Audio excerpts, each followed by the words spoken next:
Amables televidentes, arrancó el Telematutino 11. Buenos días a todos. Gracias por acompañarnos y apoyarnos.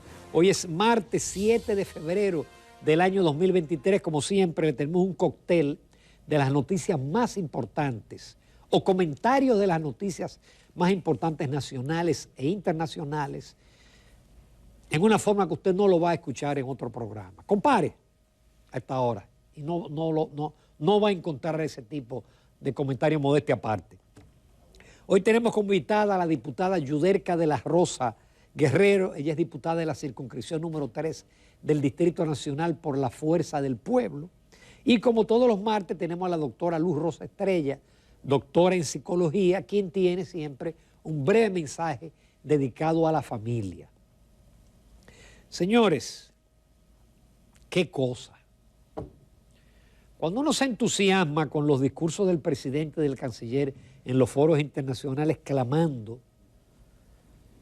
de que República Dominicana no puede cargar con el tema de Haití, que es necesaria una intervención multilateral, uno se siente bien, apoya al gobierno, aunque ve que no se está haciendo lo que se debe hacer desde el punto de vista migratorio. Pero bueno, una va de cal y otra va de arena. Pero ¿qué ocurre? En diciembre, en lo que estaba la gente en fiesta, depositaron un proyecto de ley, lo entregó el mismo consultor jurídico, Antoliano Peralta, como para que se vea la importancia del Poder Ejecutivo en el Senado. Ese proyecto es una ley integral sobre trata de personas, explotación o tráfico ilícito de migrantes.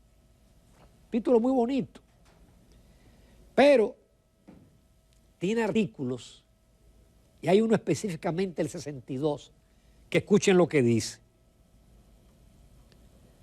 Gestionar la permanencia regular de las víctimas en el país, debiendo realizar los trámites necesarios para obtener permisos migratorios y de residencia, cuando esto último aplique. También podrán gestionar un permiso de trabajo, así como cualquier otro que les sea necesario ante las instituciones estatales correspondientes. Además, las víctimas podrán optar por un seguro de salud hasta tanto permanezcan dentro de la unidad de identificación, atención y protección de víctimas, sobrevivientes y testigos de trata de personas. O sea, una nueva entidad que se va a crear, nueva burocracia. No hay que ser un abogado para darse cuenta que ese artículo, y qué bueno que el Listín Diario titula Proyecto de ley abre el camino de la acogida de inmigrantes ilegales. ¿Porque qué significa eso? Bueno, que son inmigrante ilegal, es víctima de un traficante, y entonces es detenido aquí y el traficante huye, entonces a ese ilegal, que lógicamente es haitiano, le van a gestionar la permanencia en el territorio, le van a gestionar trabajo, salud o estadía en un lugar. Entonces, esto contradice el discurso del presidente Luis Abinader y del canciller Álvarez de que nosotros no podemos asumir y de que por eso estamos deportando, enviando una señal a la comunidad internacional. Porque esta ley, de aprobarse, esto es luz verde. Esto es luz verde. El periodista del Listín Diario lo vio claro y tituló Proyecto de ley abre el camino a la acogida de inmigrantes ilegales. Ese inmigrante ilegal que penetró con un traficante, el malo es el traficante. Él es víctima del traficante. Y como víctima del traficante, hay que darle acogida, hay que darle estadía legal, hay que buscarle trabajo, hay que darle seguro de salud. Miren, yo no quisiera pensar que las presiones internacionales, que esas visitas de subsecretario de Estado, de la comandante de la naval de los Estados Unidos, toda esa serie de visitas que hubo en octubre y noviembre, que esas presiones internacionales le hayan torcido el brazo al presidente Abinader. Porque ese proyecto de ley es una barbaridad. Es una barbaridad. Porque encima de los que entran ilegales y se quedan, le vamos a dar estatus de legalidad a los que sean víctimas de los traficantes. Como las parturientas, ellas entran gracias a traficantes, ellas son víctimas de los traficantes. No, ellas le pagan al traficante, el traficante la lleva y ella tiene un parto gratuito ocupando la cama de una dominicana. Yo espero que esto no pase y que los partidos de oposición que están pendientes de otras cosas, que atiendan a esto, porque esto es muy delicado y esto es muy peligroso. Y yo espero muchas voces de juristas que opinen sobre esto, porque esto a mi juicio es una barbaridad para legalizar la estadía de haitianos que cruzan la frontera por la vía de los traficantes. Por otro lado, parece que va cogiendo forma, va cogiendo camino, los poquitos casos de corrupción que han llegado a la justicia, porque básicamente son 3 casos: el caso Antipulpo, el caso Coral y Coral 5G y el caso Medusa.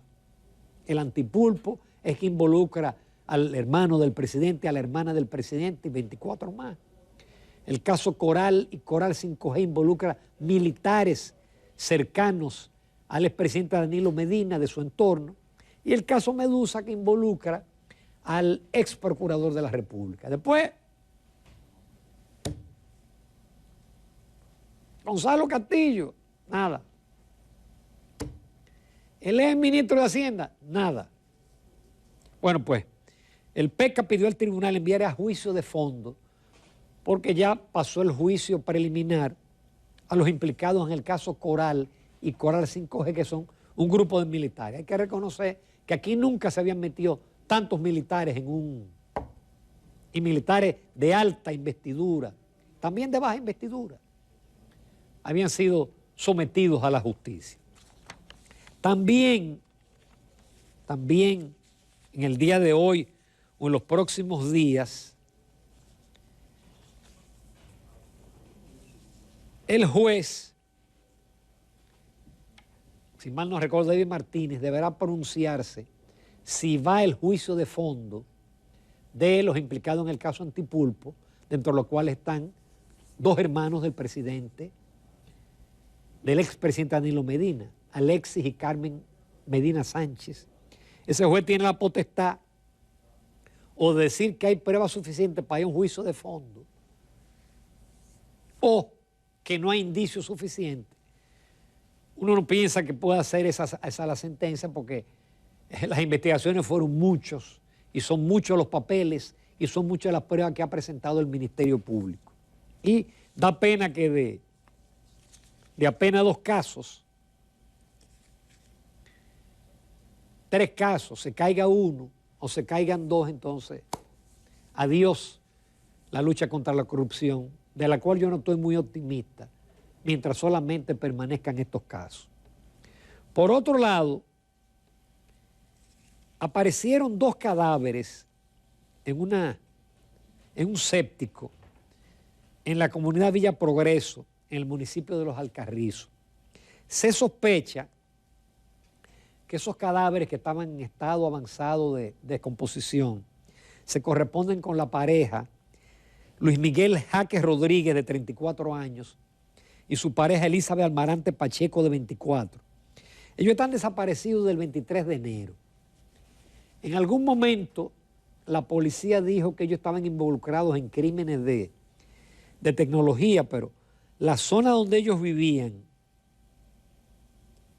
en La Guayiga, el distrito municipal de La Guayiga, que en el kilómetro 22, como que no me parece que una persona que esté involucrada en crímenes de alta tecnología vaya a vivir en esa zona. Fueron asesinados, enterrados en un séptico y tapados. Se dice que fue un niño que, al sentir el mal olor,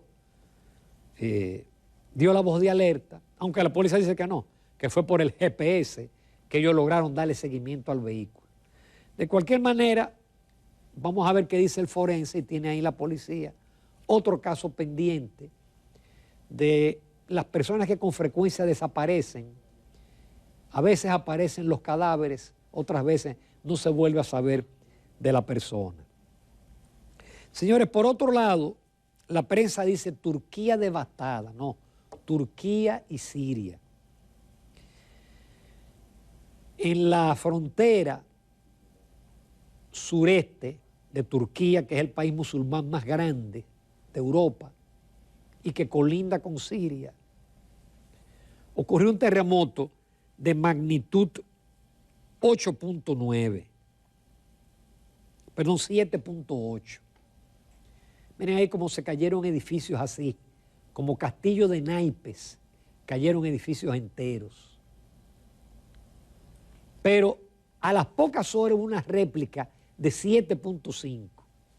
Y hace una tragedia porque hay nieve y porque hay agua y porque no hay equipo suficiente para atender cientos de edificios colapsados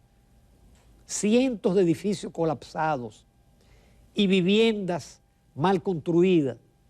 Es la propia gente movilizando las piedras y llegando poco a poco equipos. Se habla de 4.000 muertos, pero esa es una cifra que aumenta porque no se sabe cuántos cadáveres o cuántos sobrevivientes hay debajo de los escombros. Incluso en el caso de Siria es peor, porque esa nación tiene 11 años desangrándose en una guerra civil. Es decir, ya de por sí sus edificaciones están debilitadas por los bombardeos. Entonces el sismo viene a agravar la situación. Ahí es probable, es imposible decir hasta que no hayan sido movidos los escombros. Hay un trabajo en el periódico del País que decía, ¿por qué el sismo en Turquía y Siria fue tan devastador? Y la respuesta es sencilla, la calidad de las construcciones. A lo que yo me referí cuando el sismo de 5.3, que no provocó prácticamente daños en el país, yo decía que aquí, tarde o temprano, vamos a tener un terremoto devastador. Esa localidad donde ocurrió el terremoto hace 100 y pico de años que no se producía un sismo de esa naturaleza. En la medida que se hace más largo el tiempo, en el caso de un terremoto, más energía se acumula en las fallas o en las placas.